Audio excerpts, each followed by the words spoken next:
Hello again, friends, and welcome to episode 21 of The Bible Yogi. I'm your host, Douglas Roberts, and today we'll be hopefully wrapping up Genesis, the Forgotten Scriptures. This is part 3. The scriptures in the book of Genesis that I skipped over while telling all the other stories about Abraham, Isaac, Jacob, and Joseph, and such. We're going to wrap up the saga of the destruction of Sodom and Gomorrah. And then we're going to cover an interesting song about Judah, Tamar, and the twins, and the story of Dinah. So let's begin by wrapping up the story of Sodom. Genesis 19:30 through 38. Lot's daughter gets a notion. And Lot went up out of Zoar and dwelt in the mountain, and his 2 daughters with him, for he feared to dwell in Zoar. And he dwelt in the cave, he and his 2 daughters. Honestly, Lot is very exasperating. He didn't want to leave Sodom and Gomorrah, even though angels came to his home to rescue him and made all the assailants blind. Then his wife turned around and got turned into a pillar of salt. Then he begged to stay in Zoar, and the angel said, go ahead. And now he's afraid to stay in Zoar. So he's a little bit annoying. How indecisive he is. But hey, he survived the destruction of Sodom and Gomorrah, so, tip of the hat anyway. And the firstborn said unto the younger, Our father is old, and there is not a man in the earth to come in unto us after the manner of all the earth. Come, let us make our father drink wine, and we will lie with him, that we may preserve seed of our father. And they made their father drink wine that night. And the firstborn went in and lay with her father, and he perceived not when she lay down, nor when she arose. And it came to pass on the morrow that the firstborn said unto the younger, Behold, I lay yesternight with my father. Let us make him drink wine this night also, and go thou in and lie with him, that we may preserve seed of our father. I don't know about you, I'm not a woman, but I don't think this would be the first thing on my mind. But back then, we have to have a little bit of cultural awareness that, and you'll see this theme in today's episode, that heritage and lineage meant everything to these people. Leaving a son and grandsons and heirs and all that, it was extremely important. Not so much today, especially in American society. It's not grandparents and such. They're not treated with as much honor and respect as they used to be. Thus were both the daughters of Lot with child by their father. And the firstborn bare a son, and called his name Moab, the same as the father of the Moabites unto this day. And the younger, she also bare a son, and called his name Ben-Ammi, the same as the father of the children of Ammon unto this day. So this is not a flattering story, in my humble opinion, of Lot and his family. So why is it even here? Well, the Bible, we like to think that it's all about, the righteous acts, and we can just open it up to some random place and just, hey, this is what people of God did, so we're good to follow it. No, that's not always the case, especially here, of course. So why is this thing here? Why is this crazy story here? Well, the fact is that only 3 people survived the destruction of Sodom and Gomorrah, Lot and his 2 daughters. And this is what they did. And so they told their story, and it was written down. And to me, it really lends credibility to the whole story, not only the archaeological evidence and the geological evidence that I presented in the previous episode, but also just the candidness of this story. It's a little bit of a crazy story, but if it weren't true, why even put it in here? Well, and this is a theme that you'll see me harp upon. A lot of times it's just to give these people that told these stories and that lived these lives, just to, put some character into their stories, to make them seem more real to us.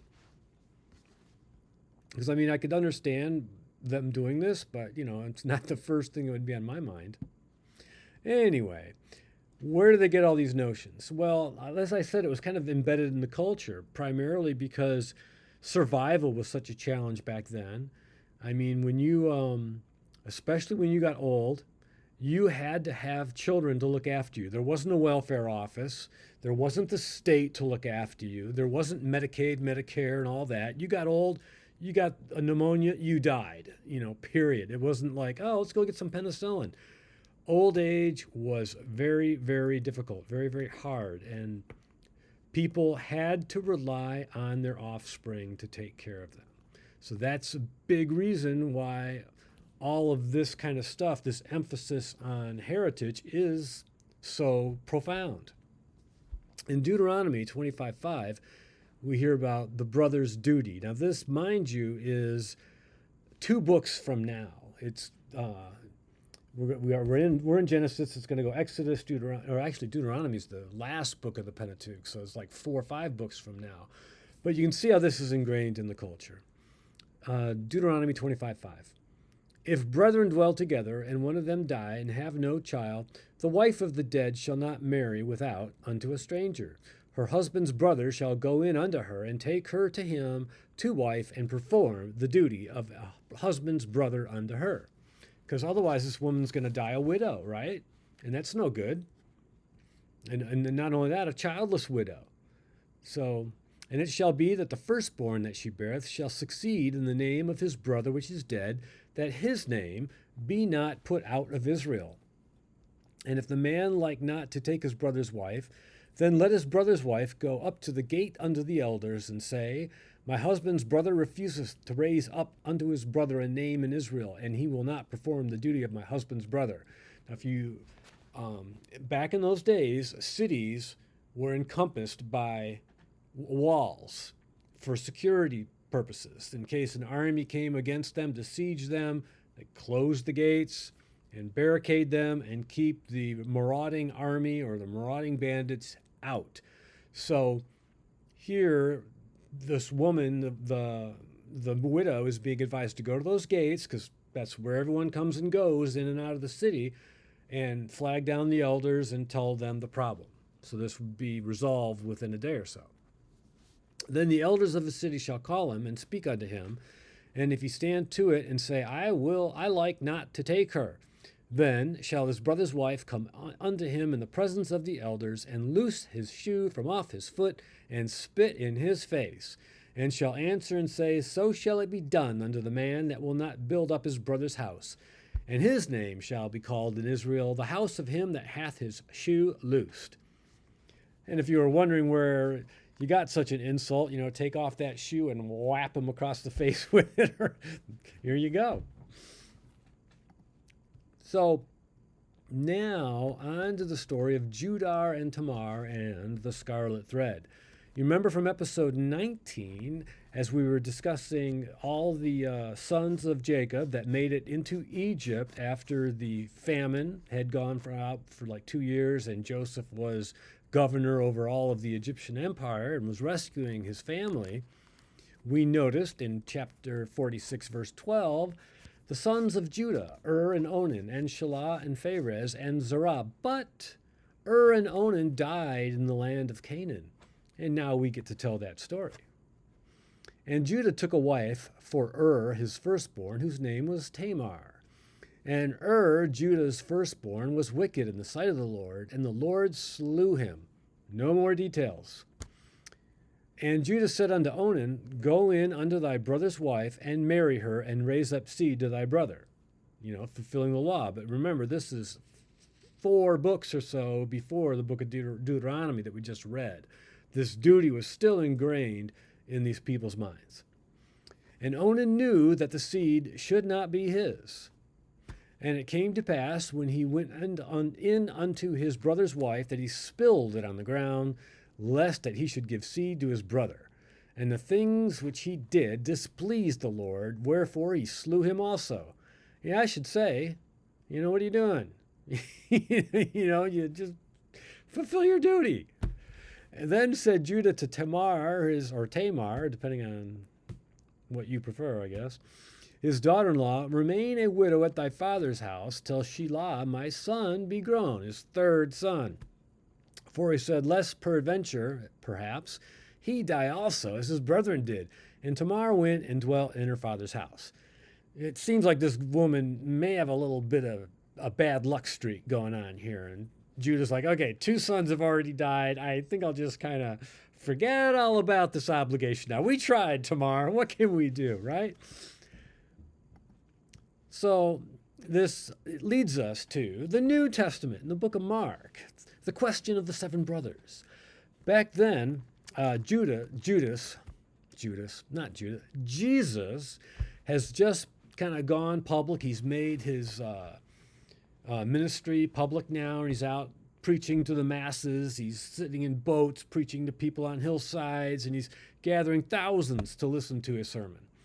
And he's probably doing way better as far as gathering people to hear him talk than the scribes and the Pharisees and the Sadducees. They're probably a little bit jealous. They probably can't fill their pews much the same way modern churches struggle, right? And so they're very jealous of Jesus. And so they came unto him, the Sadducees, which say there is no resurrection. Makes you wonder why they believe in God or call themselves religious in the first place if you don't believe in life after death. But anyway, and they asked him, saying, Master, Moses wrote unto us, if a man's brother die and leave his wife behind him and leave no children, that his brother should take his wife and raise up seed unto his brother. Deuteronomy 25:5-10, the scripture we just read. Now here comes their sanctimonious question here. Now there were 7 brethren, and the first took a wife, and dying left no seed. And the second took her, and died, neither left he any seed. And the third likewise. You can see where this is going, right? Clearly inspired from the tale of Judah and Tamar, and they're just simply abstracting it to a ridiculous level. They want to see they're going to catch Jesus in a trap. And the 7 had her, and left no seed. Last of all, the woman died also. In the resurrection, therefore, when they shall rise, whose wife shall she be of them? For all 7 had her to wife. You can just picture them, very self-satisfied. They've got Jesus, he's probably doesn't know what to think. But before we read Jesus' answer there, I don't want to give it away. I remember when I was a young Christian and first reading this, I got to the point where I was like trying to anticipate Jesus' answers to questions like this, or how is Jesus going to respond to all these situations that, are presenting themselves. And the man always surprises me. I never could get one of his answers, predict one of his answers, And this one always surprised me. I mean, I was like, what?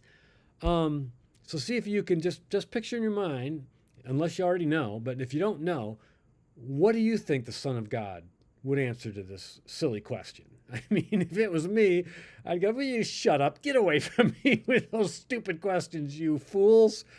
But anyway, let's see what Jesus said. I think he was maybe a little bit nicer. We'll find out. And Jesus answering said unto them, do ye not therefore err, because ye know not the scriptures, neither the power of God? So Jesus puts them in their place a little more politely than I would have, but basically saying, you don't know the scriptures, and you don't know the power of God. So you don't know anything, and you call yourself religious leaders. For when they shall rise from the dead, they neither marry nor are given in marriage, but are as the angels which are in heaven. And as touching the dead, they that rise, have ye not read in the book of Moses how in the bush God spake unto him, saying, I am the God of Abraham, and the God of Isaac, and the God of Jacob. He is not the God of the dead, but the God of the living. Ye therefore do greatly err. So back to Tamar. Now Tamar gets a notion. Mind you, she's been promised that third son, and lo and behold, she hasn't seen this guy yet, and now he's probably clearly old enough to take a wife. So Tamar's wondering what's going on, Judah. And in process of time, the daughter of Shua, Judah's wife, died. And Judah was comforted and went up unto his sheep shearers to Timnath, he and his friend Hira the Adullamite. And it was told Tamar, saying, behold, thy father-in-law goeth up into Timnath to shear his sheep. And she put her widow's garments off from her, and covered her with a veil, and wrapped herself, and sat in an open place which is by the way to Timnath. For she saw that Shelah was grown, and she was not given unto him to wife. When Judah saw her, he thought her to be a harlot, because she had just covered her face. Judah's a recent widower, so you can imagine he's, feeling the loss profoundly. And he turned unto her by the way and said, Go to, I pray thee, let me come in unto thee. For he knew not that she was his daughter-in-law. And she said, What wilt thou give me that thou mayest come in unto me? And he said, I will send thee a kid from the flock. And she said, Wilt thou give me a pledge till thou send it? And he said, What pledge shall I give thee? And she said, Thy signet, the ring. Back in those days, whenever they had correspondence, they'd write the letter on some parchment, roll it up, tie it with a ribbon, put some wax on it, and then take their little signet ring and go on it. So they had a very unique mark, and that mark signified, hence the signet, who the bona fides of the correspondence. And thy bracelets, and thy staff that is in thine hand. And he gave it to her, and came in unto her, and she conceived by him. And she arose and went away, and laid by her veil from her, and put on the garments of her widowhood. And Judah sent the kid by the hand of his friend the Adulamite, to receive his pledge from the woman's hand, but he found her not. Then he asked the men of that place, saying, Where is the harlot that was openly by the wayside? And they said, There was no harlot in this place. This is a nice town. This isn't the red light district. Get out of here, right? And he returned to Judah and said, I cannot find her. And also the men of the place said, There was no harlot in that place. And Judah said, Yeesh. Let her take it to her then, lest we be shamed. Behold, I sent this kid, and thou hast not found her. And what's funny about that, to me anyway, is that if we go to BibleTools.com and look up the scripture and compare all the translations, it said, lest we be shamed, is also translated as lest we be made sport of, lest we become laughing stocks, and so it's really, you can imagine just how stupid you would feel running around a town with a goat trying to find the harlot.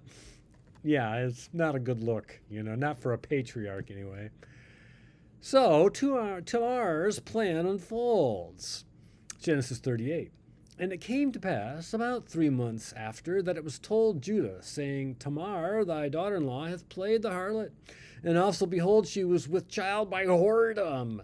And Judah said, Bring her forth and let her be burnt. I don't know, Judah. Let he who is without sin throw the first stone. Now, who said that? Anyway, when she was brought forth, she sent to her father-in-law, saying, By the man who these are, I am with child. And she said, Discern, I pray thee, whose are these, the signet, the bracelets, and the staff. And Judah acknowledged them and said, She hath been more righteous than I, because that I gave her not to Shelah my son, and he knew her again no more. So, now she has a son, and she didn't get burnt. And Judah was shamed. And it's interesting that little incident did come back to haunt him later. So let's continue. Let's finish up the story of Tamar, Pharez, Zarah, and the Scarlet thread. And it came to pass in the time of her travail that, behold, twins were in her womb. And it came to pass when she travailed that the one put out his hand, and the midwife took and bound upon his hand a scarlet thread, saying, This came out first. And it came to pass, as he drew back his hand, that, behold, his brother came out. And she said, How hast thou broken forth? This breach be upon thee. Therefore his name was called Pharez. And afterward came out his brother that had the scarlet thread upon his hand, and his name was called Zarah. It's a nice, weird little story, isn't it? You remember that Pharez was part of the lineage of Jesus. From the book of Luke, the son of Esrom, which was the son of Pharez, which was the son of Judah, which was the son of Jacob, which was the son of Isaac, which was the son of Abraham. The story does not paint the patriarch Judah in a very positive light. The birth of these twins is a very odd occurrence indeed, but why even include such an odd story like this in the Bible unless it was true? And that's pretty much my thoughts I already had earlier with the story of Lot and his daughters. And again, another kind of a weird little story. And finally, one of the weirdest stories in the Old Testament, the story of Dinah. This text, as we can see right here, Genesis 34:9, was once used as a bit of a, it's I don't want to say it's comedy, but it's the subtle humor of Charles M. Schulz. What's happening here in this episode of Charlie Brown Snoopy was that Snoopy was about to get married. And so Linus is going to prepare a sermon, and as his text, he's going to use Genesis 34:9. And if you know the chapter and the story of Dinah, you probably are thinking that's wildly inappropriate. So what ends up happening is that Snoopy's best man runs away with his fiancée, and Snoopy does not want to hear his sermon. So hence he hits him in the head with some potato salad or something. Anyway, now the story of Dinah. And Dinah, the daughter of Leah, which she bare unto Jacob, went out to see the daughters of the land. And when Shechem, the son of Hamor, the Hivite, prince of the country, saw her, he took her and lay with her and defiled her. And his soul clave unto Dinah, the daughter of Jacob, and he loved the damsel and spake kindly unto the damsel. And Shechem spoke unto his father Hamor, saying, Get me this damsel to wife. And Jacob heard that he had defiled Dinah his daughter. Now his sons were with his cattle in the field, and Jacob held his peace until they were come.